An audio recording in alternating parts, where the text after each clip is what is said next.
it's about group camps and walk-in, bike-in tent sites and some accessible drive-in tent site and tent cabins, but not for RVs.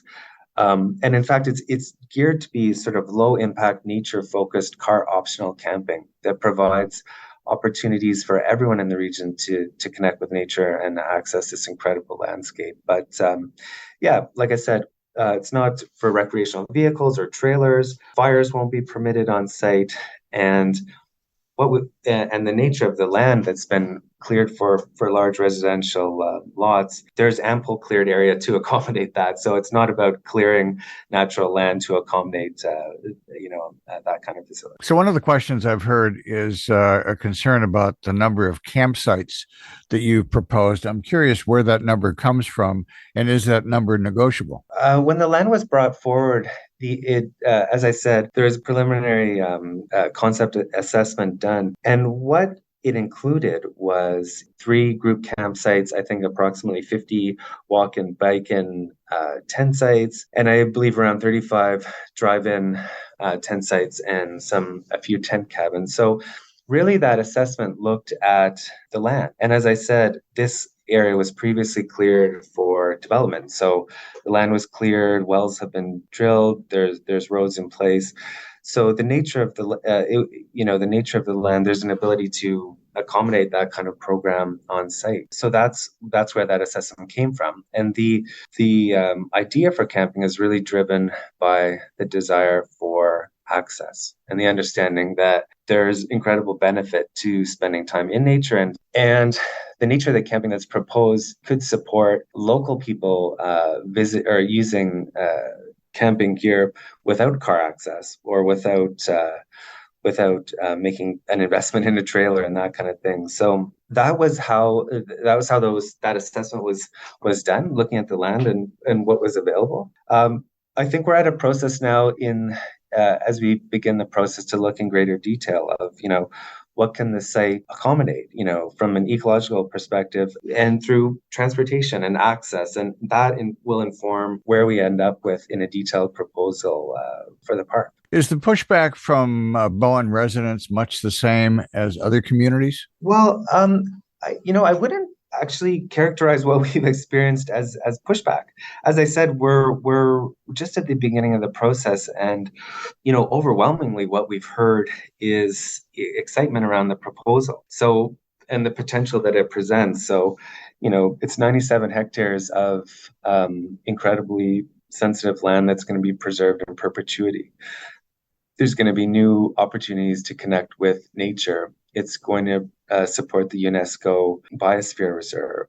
There's opportunities to advance reconciliation and work hand in hand with Squamish Nation. There are many benefits associated with a project of this nature. So most of what we've heard has been quite positive. But yes, of course, there's always questions, right? And we've mentioned some of them, the concerns about access and balancing what kind of facilities are in the park and the timeline and process and everything. These are questions we hear, as big projects come up, and that's certainly understandable. Can you talk to what's happening at Davies Orchard? Yes, well, the Davies Orchard project is an important one, and it's proceeding. We're actually expecting that construction will begin on site this fall, and I'm sure many folks listening to the podcast will be familiar with the project, but I would say it's a really exciting project, arguably one of the most exciting and ambitious heritage-focused initiatives currently underway in the Lower Mainland. The first phase of work, and that'll begin before the end of the year, will include the restoration of 5 cottages on site. Now, 4 are currently in use. And 1 is not in use, it's in poor condition. But we'll embark on the restoration of those 5 cottages, as well as some infrastructure upgrades to support them, sewer, electricity, and that kind of stuff. But it's a major initiative, and we do intend to get going on that work before the end of the year. Last year, we were able to secure a $450,000 provincial heritage grant that will help fund some of this work, not all of it, but it's an important contribution, and it shows that others see value in the project as well. One of the really cool parts of that project is, not just the restoration of the four cottages that are already in use, that are loved by the community, and one being the museum cottage operated by Bowen Heritage. But the cottage that is in that's currently not accessible and that will be restored will be a bookable facility, and it's really going to be a cool kind of spot that anyone for a nominal fee can book this facility for an hour or two to, have a birthday party or an event in the park or a community meeting or, whatever the case may be. But it'll be a new amenity that I think people will really, really love. Once that work is done, the building work, the next phase is the site work. So we need to do some improvements to the trails and the orchard and realign the parking and just kind of better integrate it into Snug Cove and the rest of the park.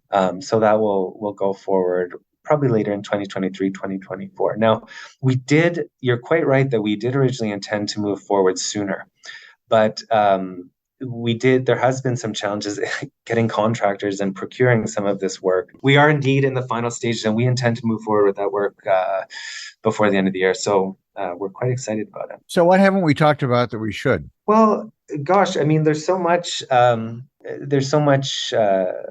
opportunity here at Cape Roger Curtis. And as I said, we're just at the beginning of the process. I think, if we look more broadly on Bowen Island, there's so much going on the island that we're excited about. And we talked a little bit about Crippen Regional Park, and Davies Orchard is of course part of that park. That park is well loved. We're excited about the Davies Orchard project. We're also excited about the recent expansion to the park on Dorman Point and the access that will be moving forward there in the near term. And that's another, really important landscape that is fully protected within the park. And I think will add great value for all regional residents, but, especially Bowen Island residents to have access to that hike from Snug Cove. It's kind of the perfect distance for a hike. It's challenging, but not too challenging. And the scenic values and natural values are just incredible. So there's so much going on, and a lot to look forward to. So just to wrap up, and to try and bring some calm to this discussion for residents on Bowen, ferry and road trail access, safety, and camping seem to be the hot issues. And I'm hearing you say that those will all be discussed in part of the public process. So the question is, when does that process begin? And you're quite right. As you said, those are some of the questions that we've heard coming in. And the intention is to, like I said, the first step is to listen to people and understand, we understand the big issues, but what are the questions people asking and what are the specific concerns? And that's going to inform the work and research we do going forward to respond to those. So of course, looking at the traffic study and, infrastructure, and the facilities that are proposed are going to be a part of the planning process. Likely that process will kick off towards the end of 2022 and extend into next year. And we've got a project website up. We've developing an email list where people can get notifications when the process starts, and we'll be working with Bowen Island Municipality to make sure everyone's aware and certainly plugged into that process. What's being considered at this early stage is, in many ways, a park of the future, right? Like we're not talking about the old school RV park. We're talking about walk-in, bike-in sites. We're talking about group camps. We're talking about tenting facilities. This is tenting, and the thinking behind that is really about equitable access. And we talked about the value of nature and parks. And it's looking at a region and the need to access these things in a way that is not impactful to the land and not impactful to the host community. And it will also be, really beneficial, I think, to the host community. Like a number of look at our other group campsites across the region. The biggest users are often in the immediate host municipality. It's the scout groups, it's the local schools, it's the local sports teams, it's the kids who want to get out and access these places. So there's certainly a local benefit in that regard too. And the solutions to access are not they're not necessarily car driven. They're about shuttles and improving the greenway and working with TransLink to get transit access and really digging into what the what that will look like and looking at the whole spectrum of solutions.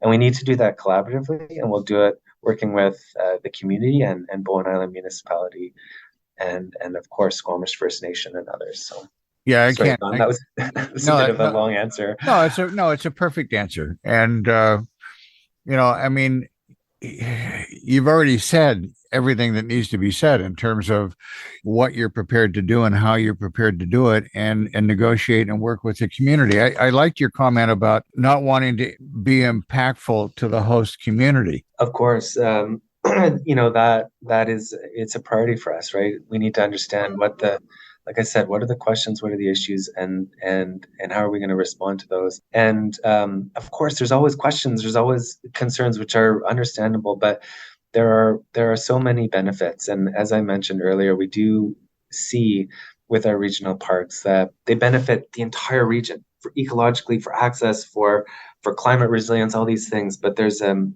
especially a high local benefit to having access to a park on a day-to-day basis that has really great outcomes for people. And over time, look across the regional park system, all of the parks are loved and adored by people who live by them. And certainly camping has been discussed a lot at Cape Roger Curtis, but the tent camping is one aspect of the park. This will be a park with trails and open space and access to the beach and viewpoints and places to help conserve nature and learn about, if it is of interest to Squamish Nation, Squamish's use of the land and their culture. So the camping aspect is one part of a complete, fulsome park that would be considered. Is no camping an option? I think the park was proposed with the intent to provide an overnight camping experience for those reasons that I mentioned earlier, the need for access and equity of access and the value that experience brings to everyone in the region. So that was a key driver in the potential purchase of the land. So what happens if Bowen decides not to change their zoning? Oh gosh, I can't look ahead to those kind of outcomes. I mean, ultimately, we're at the beginning of a process. We've worked very closely with Bowen Island municipality to date, and we'll continue to work with them going forward through all the processes. And as we figure out the future of the park. That's a good political answer. But it doesn't really answer the question. What happens if? But I guess time will tell. Well, we've got a long process. We've got a fulsome process ahead of us. And as I said, I think the land was purchased with the intention to provide a complete park experience for with all the things that I talked about for day use and access over time, and also that overnight access. And we've got a process ahead of us here, and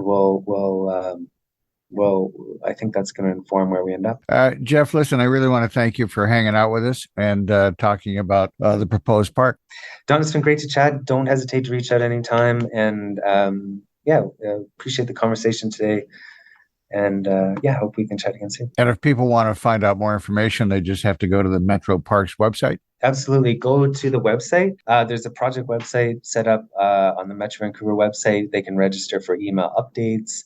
And as the project moves forward, we'll be working with the Bowen Island municipality to make sure that everyone's aware and has an opportunity to be a part of it. Great. Thanks, Jeff. Thanks so much, John. Take care. We've been talking with Jeff Fitzpatrick, Division Manager, Regional Parks, Design and Development for Metro Vancouver. To find out more about what's happening at Cape Roger Curtis, you can go online to the Metro website, metrovancouver.org.